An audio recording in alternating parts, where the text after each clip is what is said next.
Bonjour, c'est Ursule encore. On est le 4 août 2018. Je viens sonner la trompette ce matin et nous encourager à mettre notre vie en règle. Parce que Jésus-Christ vient chercher son épouse, celle-là qui s'est gardée pour lui. Alors, malheureusement, ce ne sera pas tous les chrétiens qui seront enlevés, quoique c'est ça que Jésus-Christ aimerait. Mais comme à la parabole des 10 vierges, alors il y en a qui seront enlevés, il y a d'autres qui resteront malheureusement. Alors, aux cinq folles, Jésus-Christ a dit, je ne vous connais pas. Alors, ça veut dire que quoi qu'elles se sont gardées, qu'elles sont mises à part pour leur Seigneur, vu qu'elles étaient vierges et puis elles attendaient leur époux, Jésus-Christ ne les connaît pas parce qu'il ne les connaît pas dans l'intimité. Il est en train de dire qu'intimement, je ne vous connais pas. Vous n'êtes jamais venu dans ma présence pour vraiment vous délecter de moi. Et, euh, et alors, ce qui fait que cette intimité n'ayant pas été formée, vous n'avez jamais su, par exemple, qu'est-ce que j'aime, qu'est-ce que je déteste, et à quel moment je pourrais venir. Quoique vous savez à peu près la période, mais quand le moment ultime est venu, et que c'était le point culminant où le Messie est venu, alors elles ont manqué à l'appel parce que leur lampe n'était pas prête. Alors, Jésus-Christ donc nous encourage à avoir cette relation d'intimité-là avec lui, parce que c'est seulement ceux qui sont intimes avec le Seigneur qui pourront vraiment ne pas rater ce moment-là, tout simplement parce que, au fait, chaque jour, ils viennent dans la présence de Dieu, à chaque moment, à tout moment. Alors, ils viennent dans la repentance, et puis donc, c'est ça que Jésus-Christ attend de chacun d'entre nous. Alors, je nous encourage vraiment à ce type de relation-là avec notre Seigneur. Alors, aujourd'hui, je viens continuer sur la même lancée. Le sujet d'hier, les églises nous cachent la clé du ciel. Je parle du deuxième volet. En fait, ce serait trop long si j'en parlais en un seul coup. Ça va faire peut-être plus d'1 heure et je ne veux pas vous perdre. Alors aujourd'hui, je viens parler donc du deuxième aspect et dont il est important que chacun euh, puisse s'assurer qu'il ne marche pas en fonction d'une dénomination, mais qu'il marche en fonction de Jésus-Christ. Parce que vous savez, les dénominations, c'est partout. Il te suffit de changer de continent, tu vas tomber dans des dénominations qui n'existent même pas à l'endroit où tu viens. Et si tu passes ton temps à t'attacher à des dénominations, tu n'avanceras pas. Moi, je connais des gens qui sont arrivés à l'endroit où je suis, ils disent que bon, est-ce qu'on cherche une église presbytérienne? Est-ce qu'il y a des églises presbytériennes par ici? Ah, on dit, moi je dis, je n'ai jamais entendu parler. Ben, si c'est pas une église presbytérienne, je n'irai pas. Alors voilà comment ils répondent. Alors moi je leur propose, je dis, ben écoutez, il y a une église évangélique ici, il y a des églises pentecôtistes, ta, ta, ta, ta, ta. Non, non, non, je cherche une église presbytérienne. Alors on comprend que de telles personnes, elles sont liées, elles sont prises par la dénomination et il n'y a pas moyen de les sortir de là.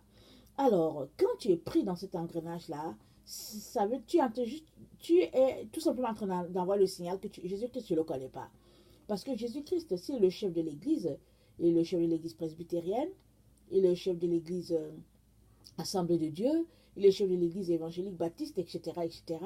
Donc, quand tu arrives dans une ville, si à cet endroit tu trouves juste l'Église des frères et que tu es un adepte des églises, ben, voilà, tu t'y rends.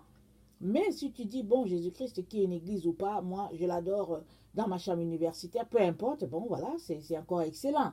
Donc, vraiment, il est donc important qu'on puisse sortir des dénominations, qu'on puisse sortir de ce cocon-là et qu'on puisse développer cette relation-là avec le Seigneur.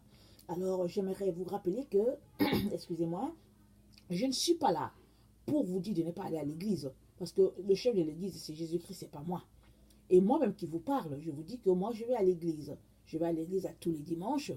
Et puis les samedis, je m'organise du mieux que je peux pour rendre un culte à mon Dieu. Parce que je sais que le sabbat, c'est samedi, ce n'est pas dimanche.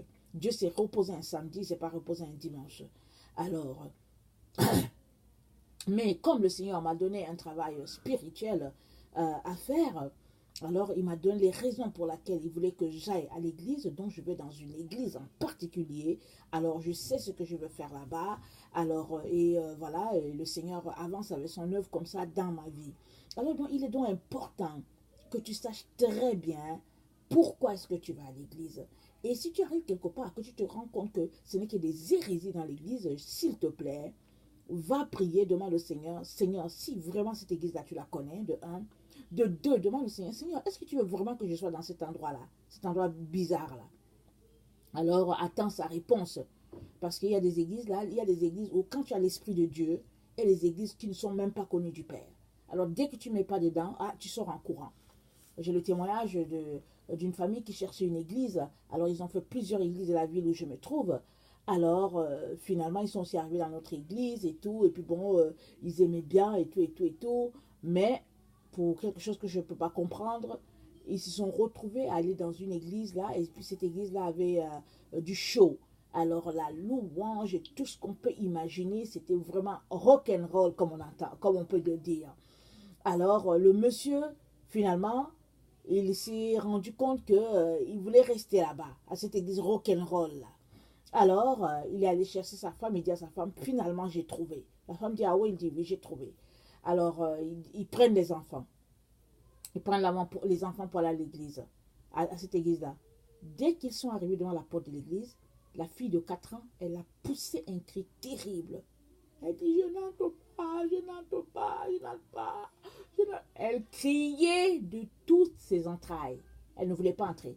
L'église était noire. Au moment de la louange, on éteignait toutes les lumières. Et c'est là que la louange commençait. Dans la noirceur, s'il vous plaît. Alors l'enfant de 4 ans, elle a crié toutes les larmes. Elle a poussé des cris. On dirait qu'il y avait quelque chose qui s'était passé. Alors, à partir de ce moment-là, la maman qui portait l'enfant a dit à son mari que non, attends un peu. L'enfant ne veut pas entrer. Il faut qu'on s'arrête. La mère aussi, elle guette à travers la porte. Elle dit à son mari que, en tout cas, ça ne me fait pas confiance. J'ai pas confiance. Ça ne m'inspire pas confiance. Alors, ils ne sont pas entrés dans l'église. Finalement, ils ont appris, quelque temps après, que c'était une église sataniste. Alors, c'est eux qui donnent le témoignage en disant, Dieu nous a délivrés. Dieu nous a bénis, Dieu nous a loués. Dieu nous a élevés. Vraiment. Il nous a fait du bien. Parce que vraiment, on serait perdu. Il nous a élevés en ce jour-là. Par l'enfant de 4 ans là qu'il nous a donné. Alors, il y a une autre famille qui cherchait aussi une église. Et ils se sont retrouvés à ce même endroit-là. Ils sont entrés. Et puis, quand ils sont sortis de là, la femme et les enfants disent à leur papa, au mari, papa, on ne veut plus venir ici. Le papa dit, ah bon, les enfants disent, non, on ne veut plus aller là. Alors, finalement, le père est retourné une seconde fois, il est retourné une troisième fois, et la troisième fois, il a compris pourquoi il ne pouvait pas aller dans cette église-là. Le Seigneur lui avait révélé que c'était une église sataniste. Mais, vous savez, Satan se déguise en ange de lumière. Alors, il est important que tu poses la question à Dieu pour savoir si l'église où tu vas là, c'est une église connue de Dieu. Parce qu'aujourd'hui, on ne sait pas qui est qui. Bon, à cette église-là, peut-être que le signal, ça pourrait être que, bon, c'est la noirceur totale, on loue le Seigneur dans la noirceur. Dieu est le Dieu de lumière. Alors tu arrives quelque part, tout est noir. Ça devrait un peu te faire peur, non, n'est-ce pas? Alors, donc, vraiment, je vous encourage à questionner Dieu, à l'endroit où vous allez pour adorer. Ça, c'est très, très important pour commencer. Et puis, donc, maintenant, j'aimerais ça qu'on lise Matthieu 16, le verset 1 à 7. Alors, les pharisiens et les sadduciens abordèrent Jésus et pour l'éprouver, lui demandèrent de leur faire voir un signe venant du ciel. Vous comprenez bien? Pour l'éprouver, ils lui demandèrent un signe du ciel. Jésus leur répondit, le soir, vous dites, il fera beau car le ciel est rouge, et le matin, il y aura de l'orage aujourd'hui car le ciel est d'un rouge sombre. Vous savez discerner l'aspect du ciel, et vous ne pourrez discerner les signes des temps. Une génération méchante et adultère demande un miracle. Il ne lui sera donné d'autre miracle que celui de Jonas, puis il les quittait et s'en alla. Les disciples, en passant sur l'autre bord, avaient oublié de prendre les pains. Jésus leur dit, gardez-vous avec soin du levain des pharisiens et des sadduciens. Les disciples raisonnaient en eux-mêmes et disaient, c'est parce que nous n'avons pas pris du pain. Jésus, l'ayant su, dit, pourquoi raisonnez-vous en vous-même, gens de peu de foi, sur le fait que vous n'avez pas pris de pain? Êtes-vous encore sans intelligence et ne vous rappelez-vous pas les 5 pains et les 5000 hommes et combien de paniers vous avez emportés? Ni des 7 pains, des 4000 hommes et combien de corbeilles vous avez emportés? comment ne comprenez-vous pas que ce n'est pas au sujet du pain que je vous ai parlé? Gardez-vous du levain des pharisiens et des sadduciens. Alors il comprit que ce n'était pas du levain du pain qu'il avait dit de se garder, mais de l'enseignement des pharisiens et des sadduciens. Donc voilà, vous savez que le levain, c'est quelque chose qu'on met dans la farine si on veut faire des beignets ou bien si on veut faire du pain. Et alors là, ça prend une mesure, ça prend vraiment une mesure exponentielle par rapport à la quantité que vous avez mis.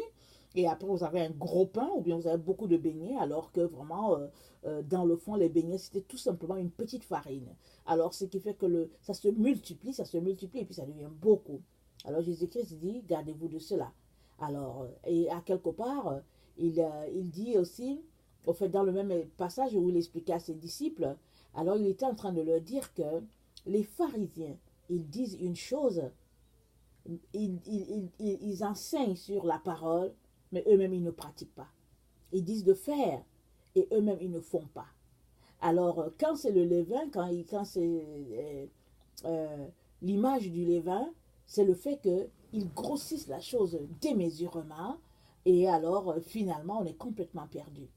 Alors, Jésus-Christ nous informe qu'il est important qu'on puisse nous concentrer sur un bon enseignement et le bon enseignement, ça ne peut pas venir d'une mauvaise église.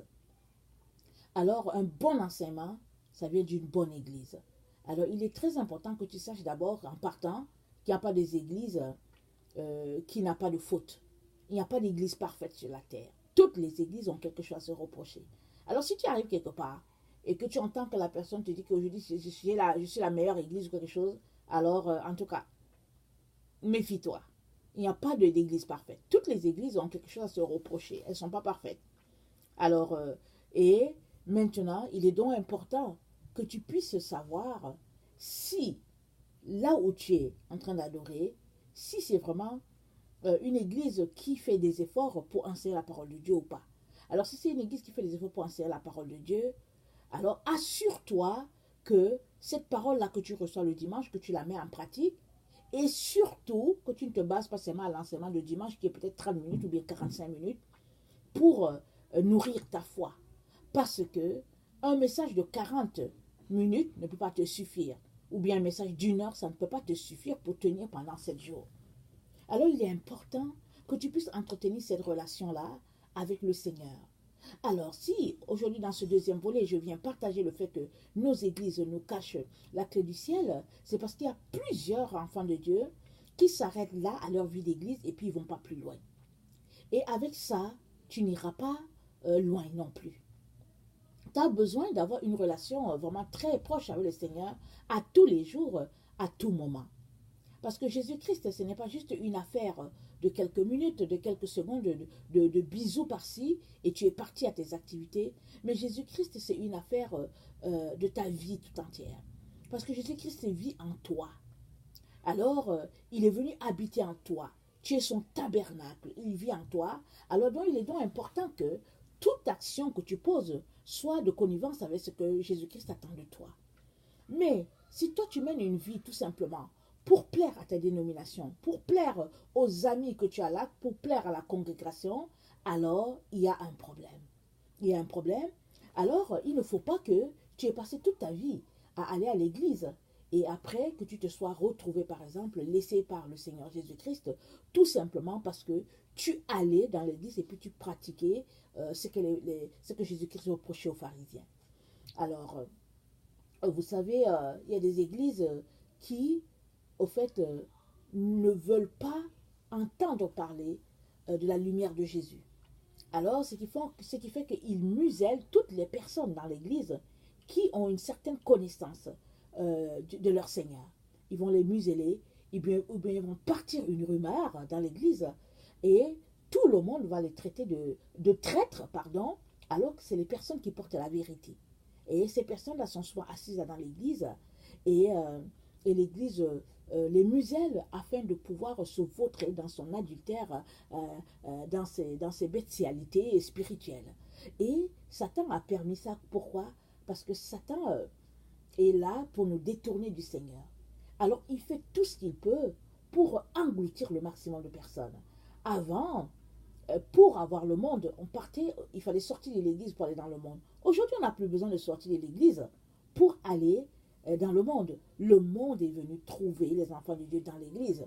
Il suffit juste que tu mettes pied dans une église le dimanche matin et tu verras que le monde y est. Par l'habillement des gens, par la façon dont ils parlent et souvent même par les messages qui, au lieu d'être des messages qui vont nous donner à réfléchir, c'est plutôt des messages où les gens vont passer le temps à rire, à se délecter, comme si c'était dans une salle de comédie. Alors, moi je veux vous dire une chose, quand tu es dans la présence de Dieu, peut-être que quand tu fais la louange, ou bien quand tu es en train de venir apporter ta louange, ton adoration, peut-être que tu vas rire, peut-être que tu vas verser des pleurs, mais je veux vous dire que si tu es dans un endroit où Jésus-Christ est en train de parler, en train de t'enseigner, en train de te reprendre, je veux te dire que tu n'auras pas trop envie de rire. Tu vas plutôt te mettre à pleurer, pleurer sur toi-même, sur tes propres péchés. Alors quand tu te retrouves dans une église et que tu passes ton temps à rire, à jubiler et tout, pose-toi des questions. Alors les gens vont dire, oui, il ne faut pas exagérer, nous sommes dans la présence de Dieu, et c'est le fun, c'est le plaisir. Mais je vais vous dire une chose, le fun et le plaisir, on peut l'avoir sur la terre, mais je vais vous dire que le fun et le plaisir, c'est au ciel, c'est dans la présence de Dieu. Ici, on est aux prises avec plusieurs combats et on passe notre temps à tous les jours à nous dépouiller des œuvres de la chair. Alors moi, je ne vois pas quelqu'un qui passe son temps à se dépouiller des œuvres de la chair, qui va passer son temps à rire, à taper les mains, à applaudir, parce que c'est dépouiller de soi-même. Je vais vous dire que ce n'est pas, c'est pas intéressant, c'est pas facile. Alors souvent ça vient nous chercher, souvent on vient lire la parole de Dieu, et pendant qu'on lit la parole de Dieu, on sait que la parole de Dieu, elle est en train de nous parler. On sait que c'est notre miroir. Alors, moi, je ne sais pas si vous, ça vous est déjà arrivé. Moi, plus d'une fois. Plus d'une fois, j'ai lu un passage des années. Je l'ai lu plusieurs fois. Et puis, subitement, un jour, je le lis. Et je me rends compte que le passage parle de moi. J'ai dit, mais c'est bizarre. Je l'ai déjà lu plusieurs fois. Ça ne m'a rien fait. Comment se fait-il que maintenant, ça me fait un effet où je sens que je suis vraiment coupable par rapport à ce verset-là? Alors, le Seigneur m'a dit que c'est parce qu'avant, tes yeux étaient voilés. Et maintenant, tu as reçu plus de clarté. Et là, tu vois, tu comprends ce que tu ne comprenais pas par le passé. Alors, à ce moment-là, écoutez, je ne passe pas mon temps à rire. Hein. Je passe mon temps à rire. Je passe mon temps à me repentir devant le Seigneur de ce que je n'ai jamais vu ça passer dans ma vie. Et puis, s'il m'arrive de rendre grâce à Dieu, c'est que je lui rends grâce parce qu'il n'a pas voulu que ce péché-là demeure dans ma vie. Il n'a pas voulu. Alors je lui rends grâce pour ça. Mais vous n'allez pas me voir taper les mains et puis gesticuler et puis dire, je sais pas, être contente du fait que Jésus-Christ vraiment me parle à travers sa parole et puis je vois que je suis fautive. Alors si toi, tu passes tes dimanches juste à sautiller, il y a des endroits sur la terre où les gens passent le temps à sautiller. On met une chanson, ils passent le temps, ils sautillent comme des oiseaux et puis c'est tout ce qu'ils font. Et à la fin, ils se disent que c'est ça l'église.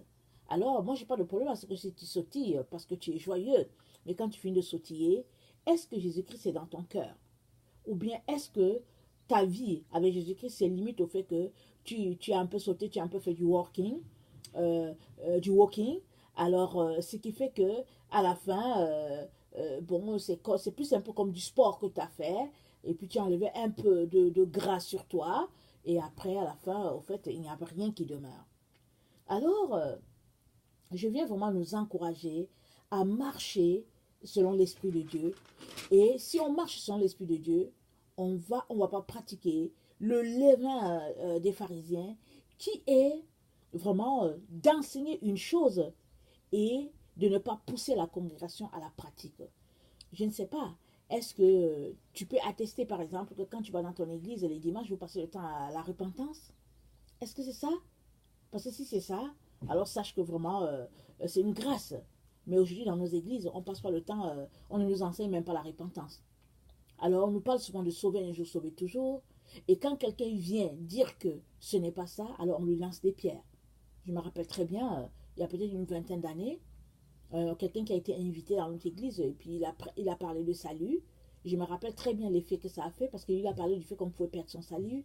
Alors je me rappelle très bien de l'effet glacé que ça a fait dans notre assemblée. Et depuis ce jour-là, personne n'avait encore invité. Quand il est sorti, les gens le saluaient à peine. parce qu'il venait de cracher le morceau que les gens ne voulaient pas entendre. Parce que les gens, ils veulent entendre que, peu importe ce qu'ils font, ils sont sauvés. Alors, sauvés un jour, sauvés toujours, et ils sont contents. Mais la vérité est que, si tu restes dans cet esprit-là, si ton pasteur ne fait que t'enseigner ça, alors ça veut dire qu'il ne t'aime pas. Parce que ça veut dire qu'il ne se soucie pas de toi. Parce qu'un pasteur qui se soucie de ses brebis va leur dire la vérité. Il va leur dire, écoutez, alors si tu marches dans le péché, si Jésus-Christ vient, il te laissera dans ton péché.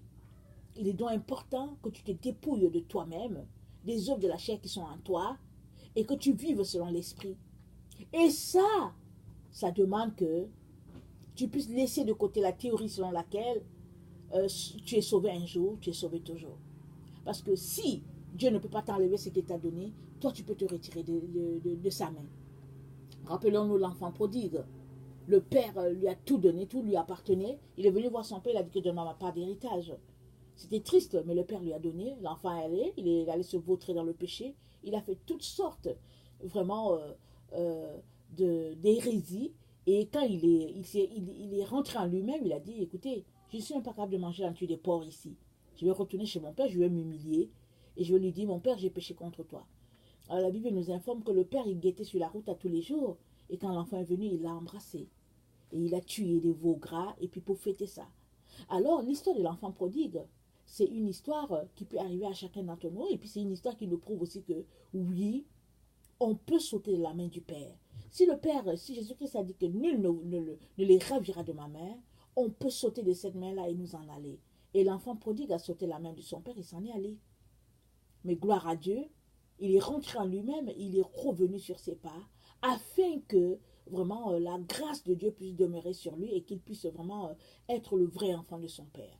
Alors, j'aimerais vraiment que nous puissions prier, chacun pour sa part, afin que Dieu nous sorte des doctrines de nos églises, afin que Dieu nous sorte de notre aveuglement spirituel, parce que très souvent on est aveuglé. On est vraiment aveuglé, vraiment. Et que le Seigneur nous aide à sortir de l'hypocrisie, c'est-à-dire dire une chose et en réalité penser autre chose. L'hypocrisie, c'est-à-dire que la bouche cite les versets bibliques et en arrière on mène une autre vie. Vraiment que le Seigneur nous aide de sortir de cela. Et puis la crainte de l'homme, il y a beaucoup d'enfants de Dieu qui craignent les hommes. Ils préfèrent laisser Jésus-Christ de côté avec ses versets parce qu'ils ne veulent pas sortir de leur groupe d'influence. Alors, il y a cette crainte de l'homme-là. Alors, il y a le manque de repentance. Parce qu'au fait, la repentance, c'est quoi? C'est de venir devant le Seigneur pour dire, Seigneur, j'ai péché contre toi. Je te demande pardon et aide-moi à ne pas retourner, à retomber sur ce péché-là. Et la repentance, ça se pratique comment? Ça se pratique à tous les jours, à chaque instant. Dès que tu pêches, n'attends pas de dire que bon, je vais arriver à la maison. Ou bien n'attends pas de dire que bon, je vais le faire à 18h. Parce que Jésus-Christ peut venir à tout moment.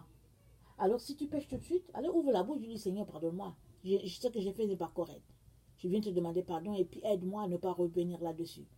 Alors, quelqu'un qui pratique la repentance, c'est quelqu'un qui reconnaît la Seigneurie de Jésus-Christ sur sa vie et c'est quelqu'un qui fait très attention à ses propos, à sa façon de se tenir parce qu'il ne veut pas offenser son Seigneur. Alors, j'aimerais qu'on lise Jacques 1, le verset 22 au verset 25, s'il vous plaît. Excusez-moi, je n'avais pas le passage avant, alors on va le lire. Alors, Jacques 1, le verset 22 au verset 25. Mettez en pratique la parole et ne vous bornez pas à l'écouter, en vous trompant vous-même par de faux raisonnements. Car si quelqu'un écoute la parole et ne la met pas en pratique, il est semblable à un homme qui regarde dans un miroir son visage naturel et qui, après s'être regardé, s'en va et oublie aussitôt comment il était. Mais celui qui aura plongé le regard dans la loi parfaite, la loi de la liberté, et qui aura persévéré, n'étant pas un auditeur oublieux, mais mettant en l'œuvre, celui-là sera heureux dans son activité. Alors, si quelqu'un est religieux sans tenir sa langue en bride, mais en trompant son cœur, la religion de cette personne est vaine. Donc voilà, il dit, mais celui qui aura plongé les regards dans la loi parfaite et la loi de la liberté, qui aura persévéré, n'étant pas un auditeur oublieux. Donc il y a une affaire de persévérance, il y a une affaire d'effort qui est fait là, vraiment, afin de continuer sur la bonne voie. Et Jacques nous dit ne vous bornez pas à écouter la parole. Vous savez, la chose la plus facile à faire, c'est écouter. D'autant plus que si tu écoutes, ça veut dire que c'est pas toi qui es en train de parler. Bon, ok, tu peux écouter pendant que tu es en train de te parler, pendant que tu es en train de parler, mais il ne s'agit pas de ça ici. Il dit, ne vous bornez pas à écouter la parole. Ça veut dire que les gens, quelqu'un est en train d'enseigner, et toi tu écoutes, et tu penses que, voilà, c'est déjà fait. Non. Une fois que tu as écouté la parole, et qu'elle t'a pénétré, et que tu l'as intégrée à toi, alors le Seigneur va te faire passer un test. Parce qu'il faut que tu saches si tu as bien assimilé la parole ou pas. Quand on passe le temps à étudier, après les professeurs nous donnent un examen pour savoir si on a bien étudié notre matière, si on l'a bien compris, n'est-ce pas? Alors, Jacques nous dit, ne te borne pas à écouter la parole. Il faut que tu mettes que tu la mettes en pratique et que tu persévères parce que il est important que les choses indésirables puissent tomber afin que les bonnes puissent rester. Et c'est la parole, celle qui est bonne, celle qui est vraie, c'est elle qui va te former. Et ton ADN sera formé de ça, de telle sorte que, au fait, tu vas déceler le mensonge à des milliers de kilomètres. Alors, c'est à ça vraiment que le Seigneur nous intéresse. Alors, euh, il est donc important que tu regardes aussi au niveau de ton pasteur, de ton leader spirituel. Il est important que tu regardes si c'est quelqu'un qui mène une seconde vie ou bien si c'est quelqu'un vraiment qui te prend à cœur, qui a associé les brebis. Parce qu'il y a des gens qui, au fait, prêchent la parole le dimanche et puis dans la semaine, ils ont une autre vie. Ils mènent une double vie. Ils ne sont même pas plongés dans leurs livres. Et parce qu'ils se sont habitués, par exemple, à prêcher, peut-être soit parce qu'ils ont pris des cours à l'école biblique, alors, finalement, c'est des personnes qui mènent une double vie.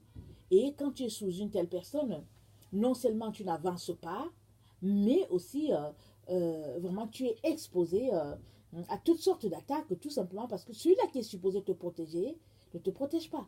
Parce que ce que le livre de Jérémie nous dit, il dit que le loup est venu et puis les pasteurs ont été dispersés. Parce que les pasteurs sont faits pour protéger les brebis. Alors, un bon pasteur, c'est quelqu'un qui se tient là. Quand le loup arrive, quelqu'un qui se tient là pour défendre ses brebis. Alors, il est donc important que nous puissions vérifier de façon pratico-pratique si nous nous retrouvons dans une dénomination où le nom de Jésus-Christ est élevé et prôné avec force et avec puissance. Et comment tu sais par exemple que la clé du ciel n'était pas fermée dans l'église où tu vas? C'est que, au fait, tu marches selon les Écritures, non selon la dénomination. Parce qu'aujourd'hui, dans plusieurs églises, on t'enseigne selon la dénomination. Et puis le levain des pharisiens, là aussi, c'était quoi? C'était aussi le fait que ils fixaient des dogmes au peuple. Ils fixaient des lois au peuple. Et le peuple ne pouvait pas sortir de là. Le peuple n'avait pas le choix que d'obéir aux dogmes des pharisiens et des sadduciens. Alors si le peuple n'obéissait pas, alors ils étaient vraiment punis. Rappelons-nous le jeune homme qui est né aveugle. Alors le jeune homme, le monsieur de 33 ans, je pense, ou bien 34 ans, je ne me rappelle plus. Bref, c'est pas l'âge qui est important, ok? Alors rappelons-nous ce monsieur-là, euh, il a été chassé. Quand il a commencé à enseigner les pharisiens, il a dit, mais est-ce que vous voulez aussi être son disciple? Les gens disent que non, c'est toi qui es son disciple. Et ils l'ont chassé du temple. Pourquoi? Parce que voilà quelqu'un qui venait de goûter à quelque chose et puis qui a décidé de confesser sa foi. Il a refusé de fermer sa bouche.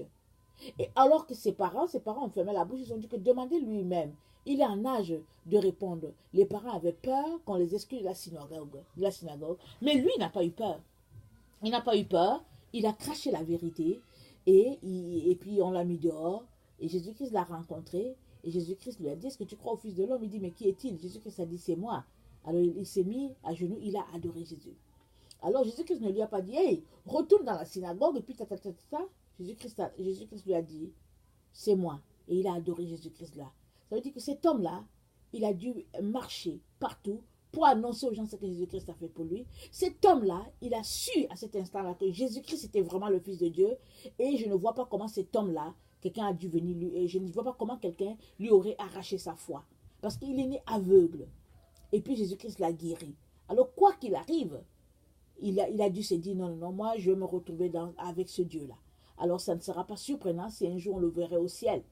Parce que, au fait, sitôt guéri, il allait proclamer la délivrance de Jésus-Christ. Parce que Jésus-Christ est venu pour libérer les captifs. Alors, si toi, tu penses que tu es captif, alors tu es captif de quoi? De ta religion? De ta dénomination? Tu es captif de quoi? Du cercle d'amis où tu te retrouves? Tu es captif de quoi? Captif, au fait, des enseignements que tu as? De quoi es-tu captif? Parce que Jésus-Christ est venu pour libérer les captifs. Alors, si tu crois à cette parole, tu ne devrais pas t'accrocher à ce que ta dénomination t'enseigne. Tu devrais t'accrocher à la vérité de la Bible. Parce que la clé du ciel est entre nos mains. La clé du ciel est là entre nos mains. C'est la parole de Dieu. La parole de Dieu, c'est Jésus-Christ. Et on a une partie dans un livret écrit, la Sainte Bible. Il y a 66 livres là-dedans. Alors, c'est là que se trouve la clé du ciel. Jésus-Christ a dit, si tu viens à moi et que tu renonces à toi-même, tu auras la vie éternelle. Alors, quand tu as ça, cette vérité-là, et que tu la mets en pratique et que tu vis en fonction, tu as la clé du ciel. Il y a plusieurs personnes qui ont donné leur vie à Jésus-Christ et ils ont perdu leur salut parce qu'ils sont allés s'asseoir sur les bancs d'une église. C'est dommage que je vous le dise, mais c'est la vérité. Alors, si tu ne veux pas perdre ce que Jésus-Christ t'a donné, c'est-à-dire le salut, si tu es un adepte des églises, alors passe le temps dans la semaine à lire ta Bible, à chercher ton Dieu. Et quand tu vas à l'église, si tu crois que Jésus-Christ te convainc d'aller à l'église, si tu vas-y pour prier pour tes frères.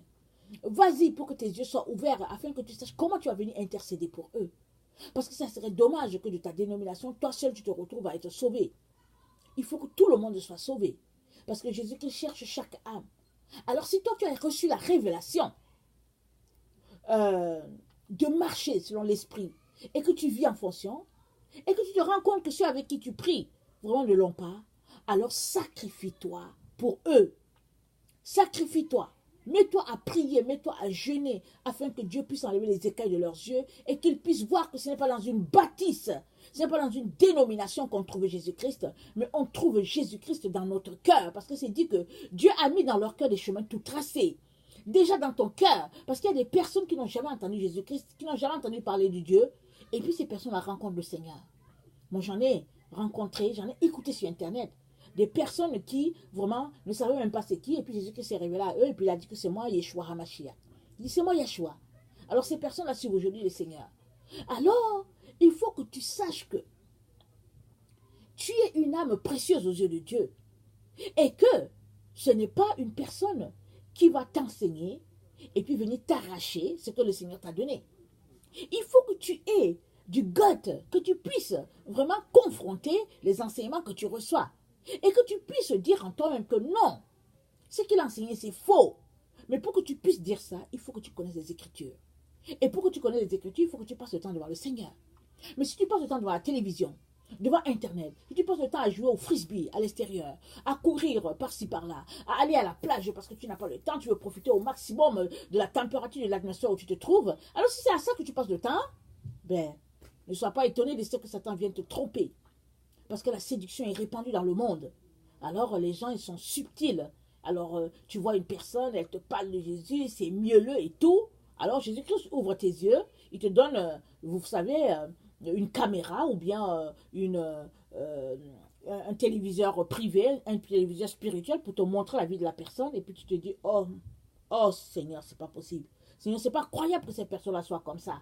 Je n'arrive pas, Seigneur, à voir que cette personne-là que tu me montres, c'est vraiment cette personne-là qui est là, qui parle de Jésus. Le Seigneur va te dire que oui, c'est la même personne. Parce qu'il n'y a que le Seigneur qui peut nous révéler les personnes telles qu'elles sont. Pourquoi? Parce que l'être humain a tendance à être hypocrite. L'être humain a tendance à se cacher, à se camoufler. L'être humain a tendance à faire comme le caméléon. Et si tu marches avec quelqu'un qui est caméléon, il va te détourner du droit chemin. Alors, si tu vas dans une église caméléon, une église où le pasteur est caméléon, les leaders, les anciens, les diacres, tous les gens qui sont dans le staff sont des caméléons, alors ils vont détourner tout le monde.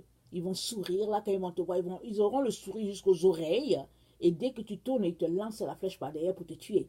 C'est comme ça que ça se passe. Alors moi je vous le dis, si vous ne le savez pas, c'est comme ça que ça se passe. Je l'ai expérimenté plusieurs fois, et puis même que je l'expérimente à tous les dimanches. C'est comme ça que ça se passe. On sourit avec toi, et en arrière, ouf, tu reçois une flèche. Alors, mais tu dois encaisser et continuer de prier dans le calme, dans la souffrance. Prier pour dire, Seigneur, ouvre les yeux des gens afin qu'ils puissent voir, afin qu'ils puissent comprendre que jamais la dénomination ne va les sauver. Il y a des gens qui sont mordus pour leur dénomination. Quand ils s'asseyent parler de leur dénomination, tu as l'impression qu'ils sont en train de parler de Jésus-Christ. Alors tu es tellement dégoûté, outré, que tu as envie de vomir dans la vraie vie. Parce que c'est dégoûtant de se retrouver en face d'une personne qui parle d'une dénomination, de se retrouver en face d'une personne qui vante les mérites d'une institution. Tu es étonné, mais ils sont plusieurs comme ça qui le font. Pourquoi? Parce qu'ils sont vendus à la cause de l'Antichrist. Ils sont vendus à la cause de l'ennemi. Et je viens nous encourager à tout faire pour sortir vraiment des pièges dans lesquels l'ennemi nous a mis. Alors, il est important, mon frère, ma soeur, si je parle, ce n'est pas pour t'empêcher, ce n'est pas pour te fermer la porte de l'église, c'est pour que tu sois vigilant, que tu aies les yeux ouverts, que tu comprennes qu'on est dans un combat spirituel. Le combat de la lumière contre les ténèbres, le combat de la vérité contre le mensonge, et il est important que tu sois retrouvé du bon côté, du côté de la vérité, du côté de la lumière. Alors, si toi tu es quelqu'un qui ne connaît pas le Seigneur Jésus-Christ, je viens te dire que Jésus-Christ est mort pour toi. Il est mort afin de te réconcilier avec Dieu le Père.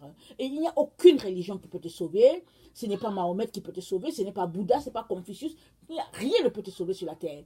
La seule personne qui peut te sauver, c'est Jésus-Christ de Nazareth, le Fils de Dieu, et puis qui est venu sur la terre et que Marie a porté parce qu'elle a été couverte par le Saint-Esprit et elle a eu cet enfant-là, mais cet enfant n'était autre que la parole de Dieu devenue chair au milieu de nous. Alors si tu acceptes Jésus-Christ dans ta vie, tu auras la vie éternelle et tu vivras éternellement. Et tout ce qui va se passer n'aura aucun effet sur toi parce que vivant ou mort, tu es au Seigneur. Mais si tu n'as pas Jésus-Christ dans ta vie, alors quand le carnage va arriver, quand vraiment la destruction va se passer sur la terre, alors tu risques d'être emporté et ton âme ne vivra pas devant Dieu.